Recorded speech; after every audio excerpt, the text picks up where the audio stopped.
Cheers. That was a pretty inviting cup of tea, wasn't it? Let me introduce you to the Aigostar Electric Kettle.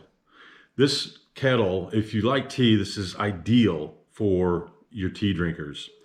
First of all, it's on a 360 degree axis, so it can turn on the support down here. It has an insulated handle so you don't burn yourself. The on-off switch is here, and you fill it from here.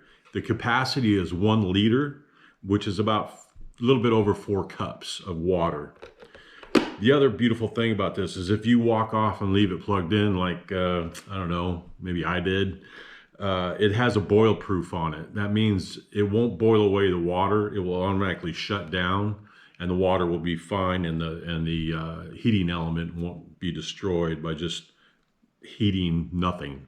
So again, perfect for the tea drinker or instant coffee maker, or hot water for maybe some noodles that you want to cook for your kids or something, if you have any.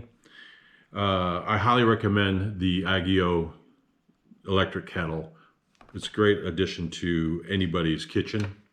The cord, beautiful, nice hide base. Just all you do is unwrap it, and you have the cord. Again, to hide it away, you just roll it up around the base, like so. And then you are able to store it in a drawer along with the kettle itself. Enjoy.